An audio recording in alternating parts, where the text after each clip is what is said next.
ভাতের সাথে খাওয়ার জন্য এই পটল ভাজিটা করেছিলাম। এত মজা লেগেছিল গরম ভাতের সাথে যে অন্য কোনো তরকারি আমি নিইনি।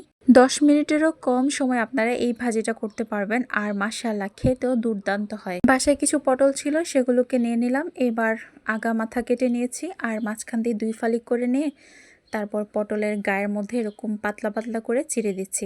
এভাবে করে কেটে দেওয়ার কারণে পটলের ভিতরে মশলাগুলো খুব ভালোভাবে ঢুকে আর খেতেও ভালো লাগে। বরং এভাবে না কেটে দিলে পটলের উপরের অংশটা একটু রাবারি টাইপের হয়ে থাকে, ওটা খেতে অতটা ভালো লাগে না। তাই অবশ্যই আপনারা কিন্তু পটলের উপরের অংশটাকে ভালোভাবে এরকম পাতলা পাতলা করে কেটে দেবেন। তারপর এখানে ভালো করে পটলগুলোকে ধুয়ে পানি ঝরিয়ে হলুদের গুঁড়া, মরিচের গুঁড়া আর স্বাদ অনুযায়ী লবণ দিয়ে খুব ভালো করে মেখে নিয়েছি। আজকের ভাজিটা সরিষার তেল দিয়ে করব, এই জন্য প্যানে ভালো করে সরিষার তেল গরম করে নিয়েছি। এবার পটলগুলো দিয়ে ঢাকনা দিয়ে ঢেকে রেখে দিলাম 5 মিনিটের জন্য। এদিকে পটল ভাজি করার জন্য বাকি উপকরণগুলো রেডি করে নিচ্ছি। এখানে আমি 2টি মাঝারি সাইজের পেঁয়াজ কেটে নিয়েছি আর সেই সাথে 7-8টি নিয়েছি কাঁচামরিচ, এগুলো বেশ ঝাল। আর এখানে 3টি বড় সাইজের রসুনের কোয়া, চামড়াটা ছিলে এগুলোকে গোল গোল করে কেটে নিচ্ছি।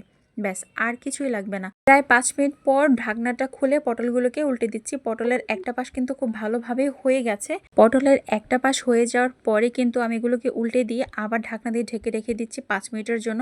আর এদিকে আমি যে বাটির মধ্যে পটলগুলোকে মেখেছিলাম সেই বাটির মধ্যে কেটে রাখা পেঁয়াজ, রসুন কুচি আর কাঁচামরিচ, এগুলোকে খুব ভালো করে মেখে নিচ্ছি, যাতে করে এক্সট্রা যে মশলাটা লেগেছিল ওই মশলাটা যেন ভালো করে পেঁয়াজ রসুনের সাথে মিশে যায় আর কি।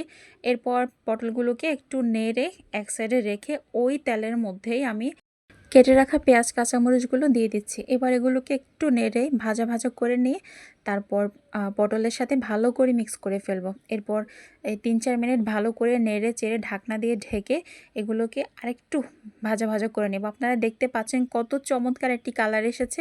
পেঁয়াজগুলো কিন্তু একেবারে ভাজি হয়ে যাবে না, মানে একদম বেরেস্তা হয়ে যাবে না, কিছুটা নরম নরম থাকবে। আর এভাবে এটা গরম ভাতের সাথে খেতে অনেক বেশি মজা।